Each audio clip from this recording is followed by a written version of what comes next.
So it looks like we may be getting some more bad news after a few months of GPU prices going down. Things like the Nvidia RTX 3000 and AMD GPUs are actually trending back up, and what's even more disturbing, availability seems to be up. Let's talk about why this might be a disaster for PC gaming and GPUs going into next year.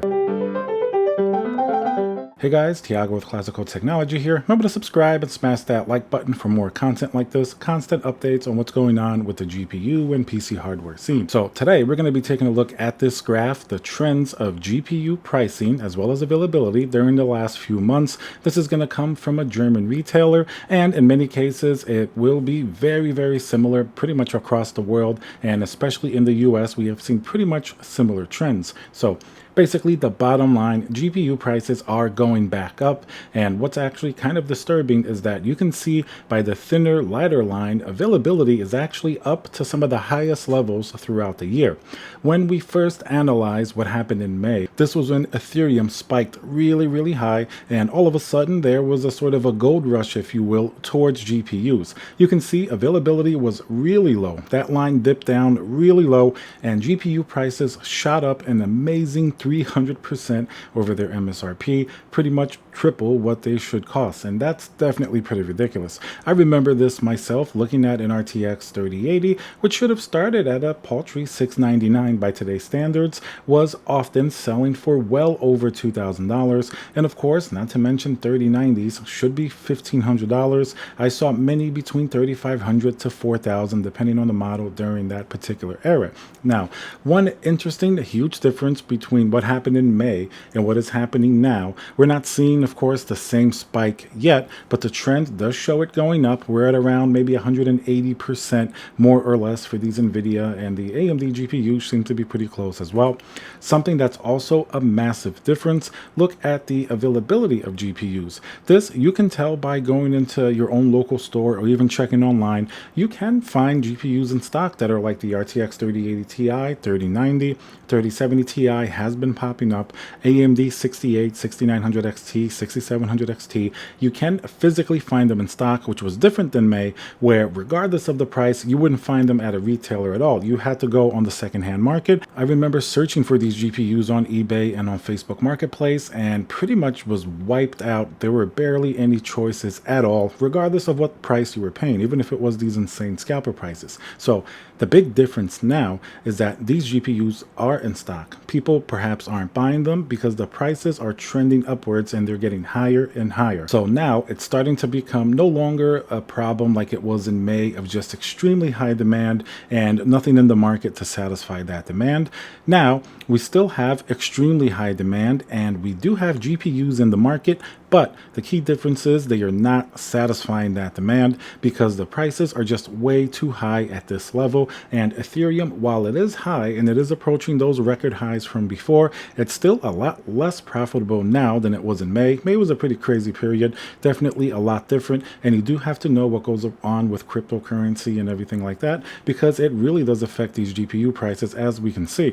During the last several months, Ethereum and other cryptocurrencies have steadily sort of gone down. They've jumped back up, but it definitely wasn't like May, and that's sort of, represented in the graph that we see here. We can see that now prices are going back up. Ethereum also has been going back up during the last several weeks, and with all of these GPUs being in stock, it means that people simply aren't buying them because of the price. That's going to be a major problem for PC gaming in general going into next year.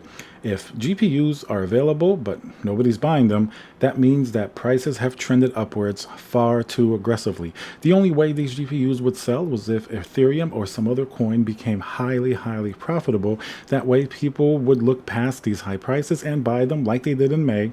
Now, gamers are probably not going to do that. If these prices remain high, and for them to get even like an entry-level gaming system, they're going to look the other way. They're going to go to consoles. They're going to look, maybe towards mobile gaming, or they may even look towards, cloud gaming. As new as that may be, stuff like GeForce Experience that you can play on any system, it's pretty much really not very advanced yet. There are a lot of issues still with those systems, but if things keep going this way and gamers can't even build a budget system to play basic games at 1080p, it's going to have to go in an entirely new direction. Consoles probably going to be the first choice, and maybe some other type of, PC gaming that doesn't really require intense graphical performance. Now, that's going to create another effect down the road. If people aren't buying gaming PCs and buying really intense games with high graphics and really intense performance, what about game developers? They're going to stop developing games for a PC because pretty much there's going to be no money in it at all if people are moving over to other platforms. You could see a mass exodus of PC gaming sort of developers. It's already been a little bit funny during the last several years with, a lot of hyped up games like Cyberpunk 2077 falling below expectations. Now, that doesn't really have anything to do with the graphic shortage that we're witnessing now. But if this trend continues, do you think that these developers are going to want to sort of pump in money to a very complicated PC game in the future? Most likely not. They're going to go to where it's easiest and more profitable. For example, gaming on mobile devices, be it the Nintendo Switch, perhaps even like iPhone and Android gaming. Mobile gaming has really taken off. And while we love PC gaming, it may not be your cup of tea.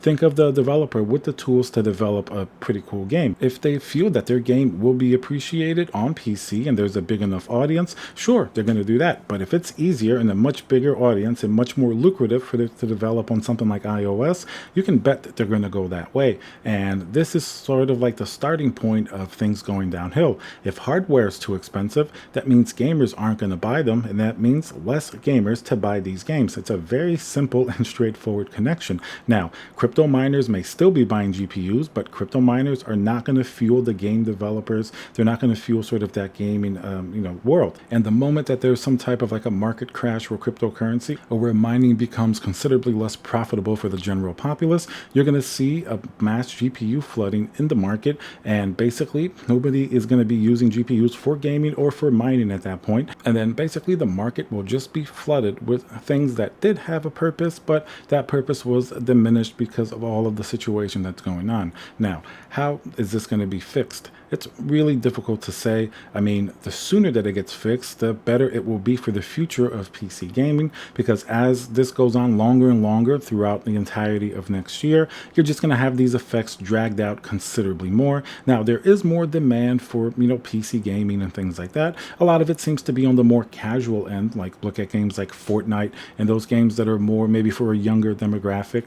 Now, the more enthusiast level of PC gamers, that's going to be the one that's going to be more highly affected, because you need GPUs like 3070s and 3080s, GPUs that are very expensive and difficult to find now. And likewise, it's also GPUs heavily used for cryptocurrency mining. Now, if cryptocurrency mining sort of diminished a little bit and things weren't as profitable and less people bought GPUs, even if it continues, then perhaps if more gamers got GPUs at sort of MSRP, you could see that that would start to have a more positive effect in the future of PC gaming. So it's all going to depend sort of on the timing. But as we can see from this particular graph, you can see prices are trending back up, and that's with availability being amongst its highest points as it's been throughout the rest of the year. So that definitely shows you that people really aren't buying these GPUs as the prices creep up. It's different than May. May prices were really high because people felt like it was a very sort of smart and almost like a gold rush for the investment in GPUs, because Ethereum spiked so aggressively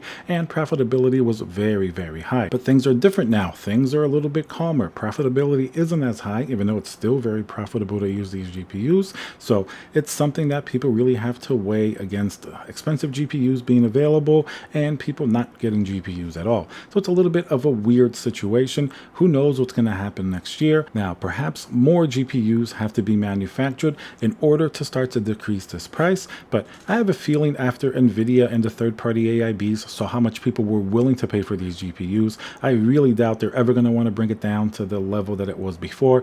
Imagine, why would they sell you a 3080 for $699 when most people are more than happy to pay well over $1,000 for it because they've been flying off the shelves. So definitely, as soon as they refresh their next GPUs, I think that's going to be one of the key things that we're going to see. We're going to see price hikes across the board. And of course, there are going to be many reasons that they give for things like that, between the manufacturing issues, all the shortages, high demand. But at the end of the day, GPU prices are going to go up from MSRP, originally from Nvidia, in the future. That just seems to be the logical conclusion to all of this, because why would they price themselves lower than what the market obviously wants to pay for it? Now, this is going to bar any big event like I said, like a GPU market crash or something like that, which could swing things back in the direction of normalcy. But normalcy is going to be sort of what happens during the next year, and you may look at yourself paying probably considerably more for MSRP than you would have paid if all of this didn't happen. Alright guys, so let me know what you think down below. Isn't it weird that availability is up and prices are also going up? That means something definitely is going a little off with the market. Let me know what you think. Remember to subscribe, and I'll see you guys on the next video.